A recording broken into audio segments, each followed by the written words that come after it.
Please ensure the loan repayment, will you? While I was at work, an unexpected email popped up. Upon hastily reaching out to him, Greg calmly began to explain. Oh, sorry about that. I've fallen for someone else and decided to start a new life with her. Furthermore, he revealed his plan to take the luxury car recently purchased in my name with a loan. Despite my attempts to dissuade him, my husband ignored me, abruptly ended the call, and became unreachable. In the end, Greg disappeared with his mistress, leaving behind a substantial debt. As a mother to our 10-year-old son, I never envisioned such an unfair situation. I found myself at a loss, unsure of what to do, my mind going blank. At 35 years old, my name is Hannah, and my husband Greg is the same age. We were a family of 3, including our intelligent 10-year-old son Ryan. Ryan had displayed remarkable intelligence from a young age, reading papers on the computer and seeking my opinion on complex topics. In contrast, Greg was unstable, never holding down a steady job.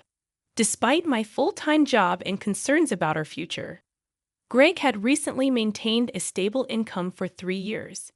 Lately, Greg spoke of making memories as a family, leading us to decide on buying a $35,000 camper van. However, due to Greg's inability to pass the finance company's loan review, I ended up taking the loan for the car. On the eagerly awaited delivery day of the camper van, I received an abrupt email from Greg stating he would graciously take the delivered van since the loan was in my name, and I would handle the repayments. Confused, I called my husband immediately, only to hear him confess. Well, I've fallen in love with another woman and decided to date her. I intended it to be just a fling, but it turned serious, so I'm thinking of starting over my life with her. Bye. He mentioned the divorce papers we had discussed during a previous fight, declared he would file them, and unilaterally ended the call. This exchange marked the first time I realized I had been betrayed by Greg, a shocking blow. Subsequent attempts to contact him yielded no response. When I returned home from work and checked the drawer where the divorce papers should have been, they were already gone, leaving me burdened with a significant debt from a $35,000 car loan. Despite my repeated attempts to reach out to my husband through emails and calls, I never received a reply. Ryan, noticing my unusual behavior, came to check on me with concern after dinner. Mom, what's wrong? You haven't been eating much lately. Are you okay? Yeah, maybe. I'm just tired. When people lie, they look up to the right. Lying is bad. I've noticed Dad hasn't been home for 3 days. Did something happen between you two? Startled by Ryan's sharp words, I took a deep breath to calm myself. Feeling that I could no longer hide the truth, I decided to tell Ryan everything. I see. It's just like Dad to do something like that. Aren't you sad? No, I kind of understood from how things were going. Ryan, seemingly foreseeing the future, appeared unconcerned about our parents' divorce, but I knew he must feel sad about it in his heart. While silently apologizing to Ryan in my mind, I worked desperately, trying not to think about the dreadful events. However, my body was honest, and gradually my health deteriorated. There was a training session planned at work that day, but I couldn't stand up and ended up squatting down. Sorry, I can't stand up right now. I need to take a break. I heard my colleagues' voices full of concern, but I couldn't respond and collapsed. When I regained consciousness, I found myself in a hospital room. I received a diagnosis from the doctor that I needed detailed examinations, and I was admitted to the hospital. Hannah thought, I feel so pathetic. It's supposed to be just emotional stress. Looking at the IV drip in my arm and the white ceiling of the hospital room, tears naturally started to flow. At that moment, Ryan, who is usually calm, rushed into the room with an extremely worried look, prompting me to quickly wipe away my tears. Mom, what happened? Is it serious? You're not going to die, right? Of course not. I wouldn't leave my dear son alone. That's good, really. I was called by the school teacher and told that you were taken to the hospital.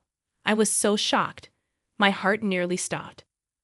Ryan is usually mature for his age, but he's still only 10. I felt a strong resolve to get better for his sake, but my condition was worse than I thought, and I was diagnosed with a serious illness. The doctor advised, "You should have surgery as soon as possible. Please make a decision quickly, following the doctor's advice." I underwent surgery, and by the time I was discharged, it had been a month since Greg had left.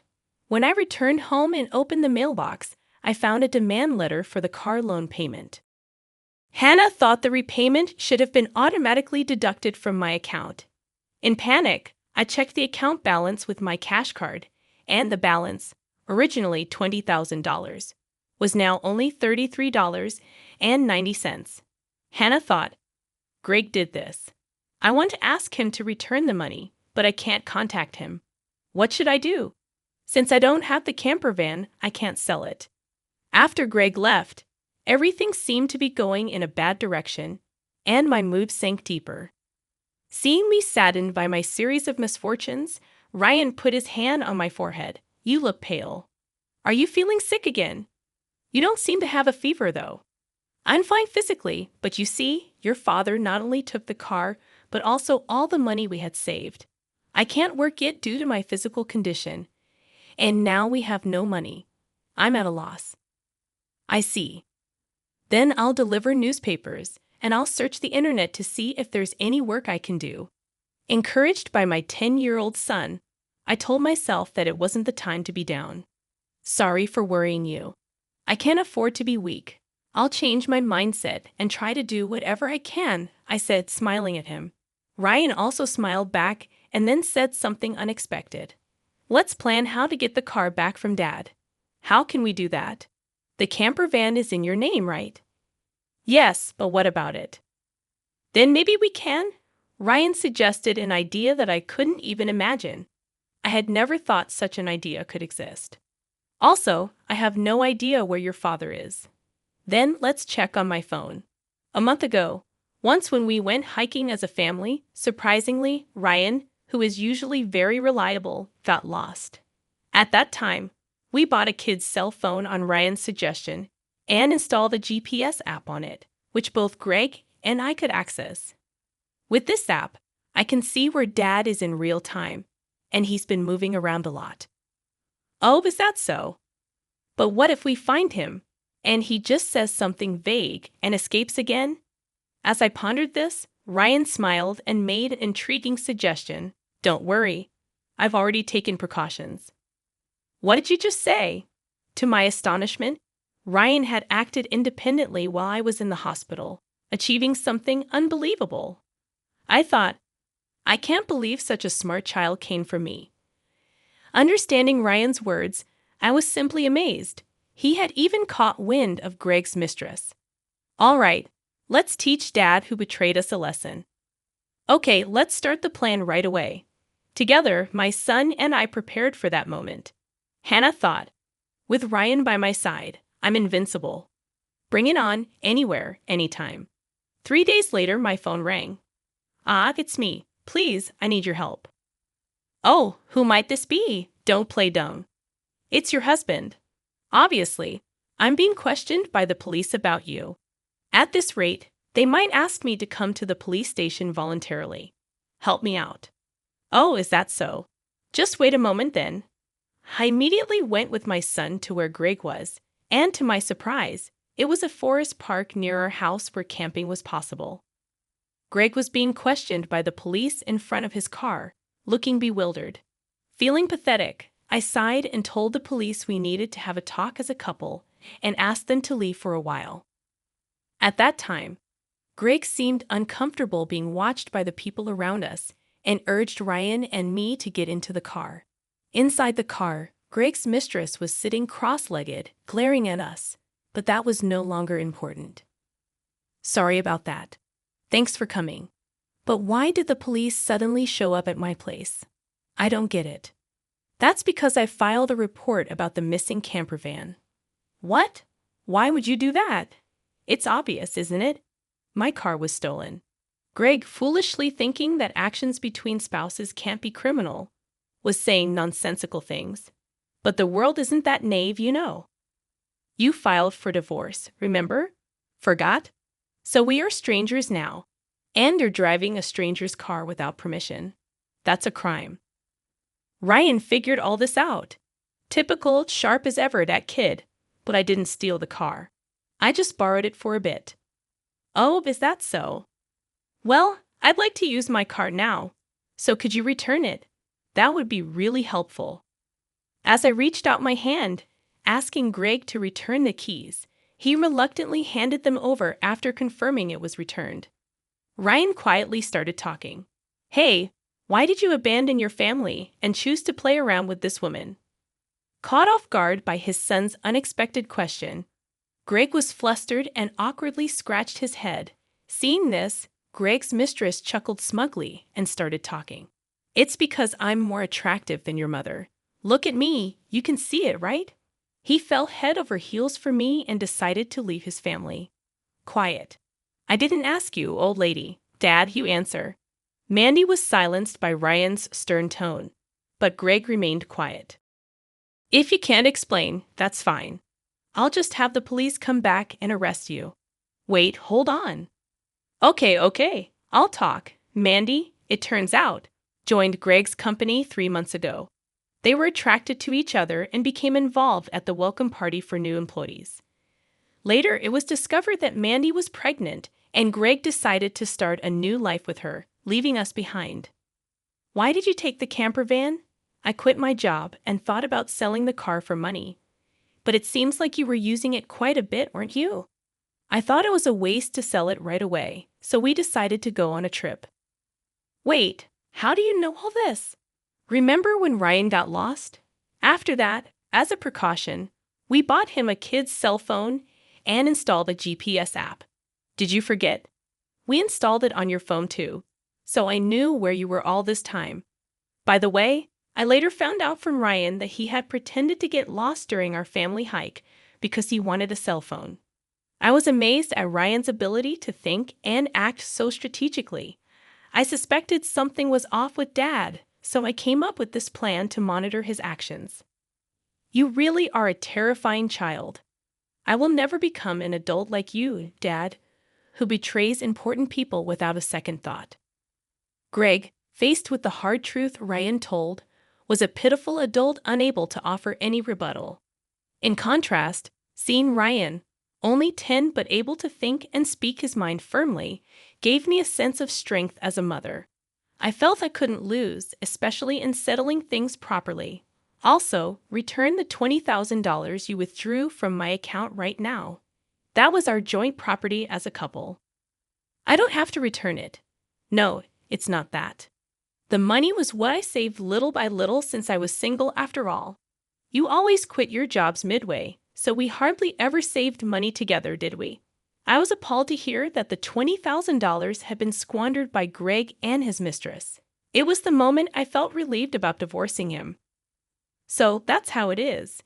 But if you stole and used the car and my money, that's going to be a serious crime. What? I just sent the police away, so it's not their business anymore, right? I only said we would talk. I have no intention of withdrawing the complaint. I must add the theft of my money to the report. Mom, should I call the police now? I can do it with just one button on my phone. Mandy, Greg's mistress, had been watching our conversation but quickly tried to get out of the camper van. At that moment, she let out a scream that echoed around. The reason was that outside the car door, Mandy's parents were standing there, faces red with anger, about to explode in fury. Startled, she stepped back as her parents yelled at her. "Ah, I'm sorry. Don't be so angry. But why are you here, Mom and Dad?" "I called your parents beforehand." "What? Why?" The truth was, during my hospital stay, Ryan had visited Greg's office and tearfully told him, "My dad left the house with a woman we don't know, and my mom collapsed." Seeing Ryan's sorrowful and frail state, the people at Greg's office suspected Mandy, who had left the company with Greg, and gave Ryan her parents' address. Greg and Mandy had been overly friendly at the office, and there were photos showing them together at the welcome party for new employees, looking like a couple. After learning from the office people that you commuted from your parents' house, Mandy's parents were standing there, faces red with anger. I went there with your photo, and your parents came out when I visited. Then I told them everything that had happened. So today, I contacted Mandy's parents and asked them to wait nearby for a while. How could you do this to me? The worst. I don't want to hear that from you. That's my line. By the way, your stomach seems quite big. When is the baby due?